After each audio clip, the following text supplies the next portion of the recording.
du comité d'initiative,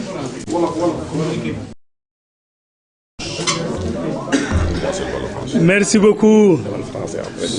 à tous les journalistes,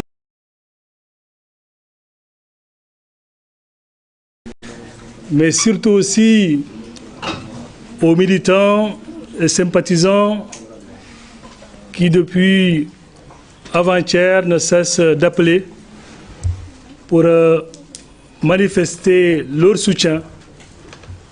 au président Amadou Ba et à tous les responsables de la nouvelle responsabilité. Je m'avais vous lire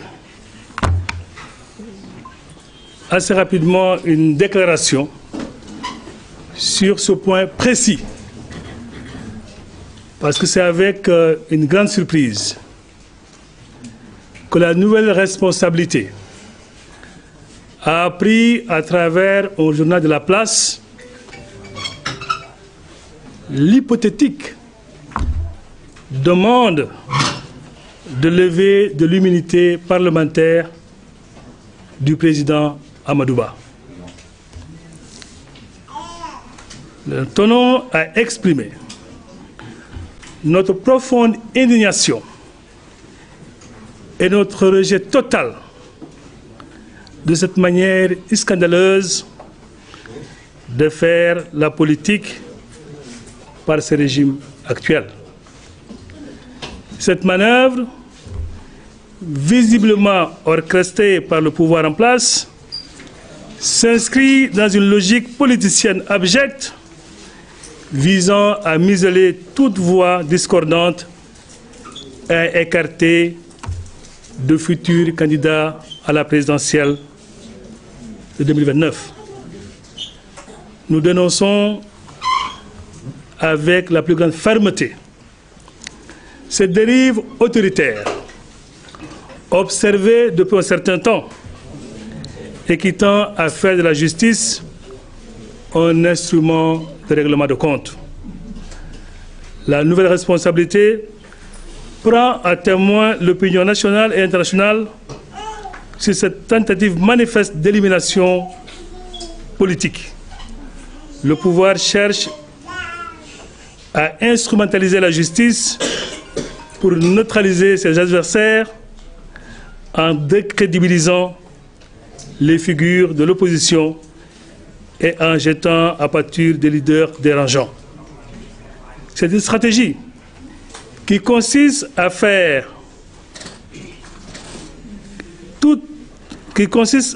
taire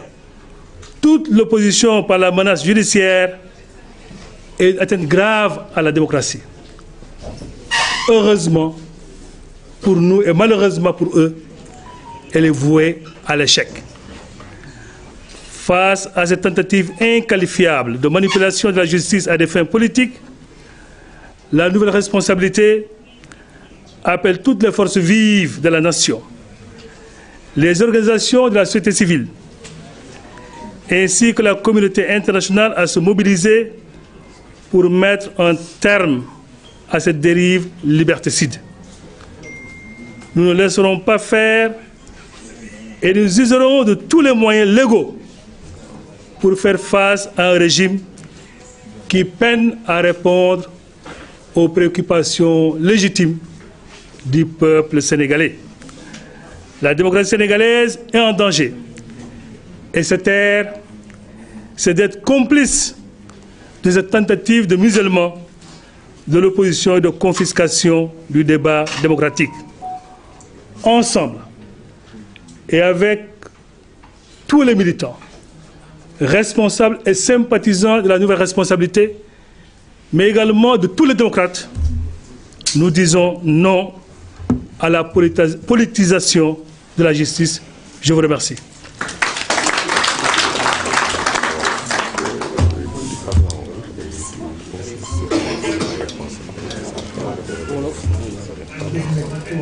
En Wolof, quelqu'un d'autre va le faire en Wolof. Wolof là, celui qui a battu, tu prends la version Wolof. Très bien. Non, non, voilà.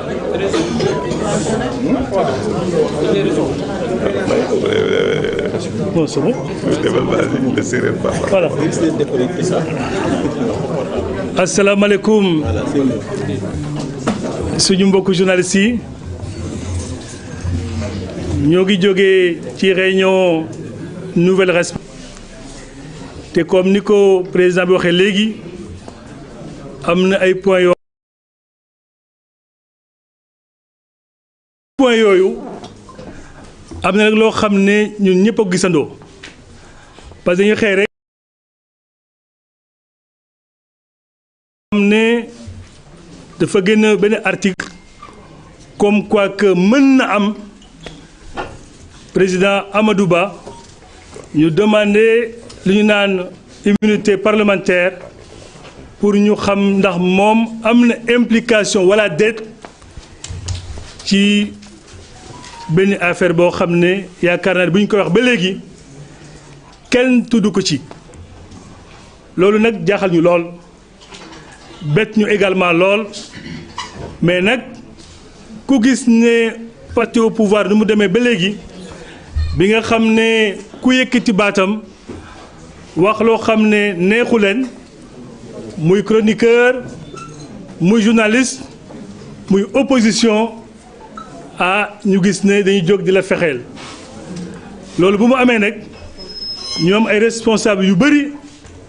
ay militants ay sympathisants ay démocrates fii ci biir réew mi ak ci bitim réew ñoo xam ne nee nañ ñoom kat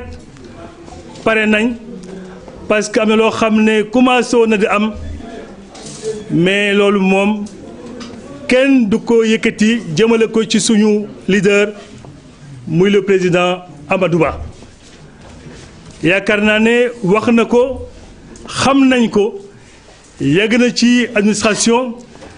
def na ci plus de 33 ans te ba léegi kenn mënul yëkkati benn dossier nga ne bii kat dañ ko épinglé wala day rapport bi dañ ko interpellé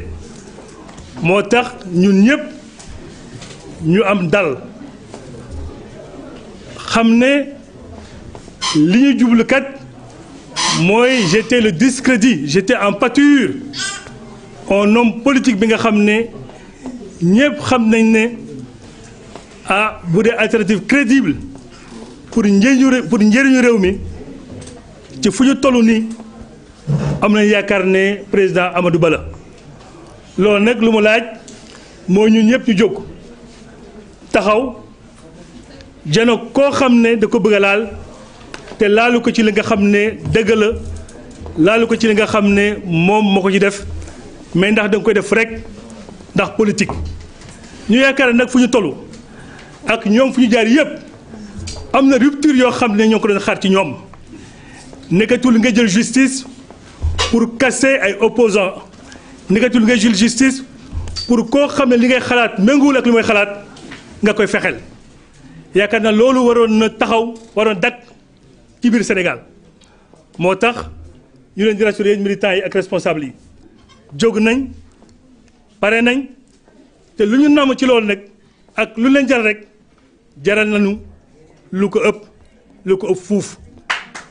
loolu daal laa bëggoon wax fii nii xam ne effectivement ñoo ngi aussi gërëm ñi nga xam ne woote nañ ñoom ñëpp le président Amadou Ba est très serein la nouvelle responsabilité elle est en mouvement elle est debout et très prochainement yaakaar ne di ngeen ñu gis ci terrain bi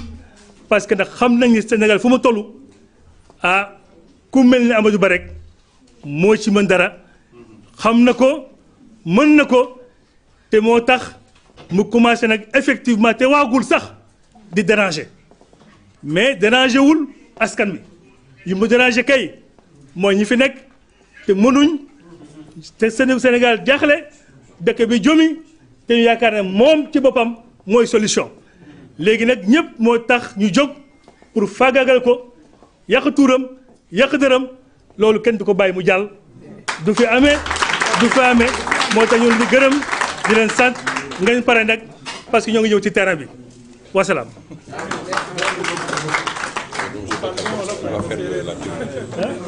Maintenant, ça reste en séeréer.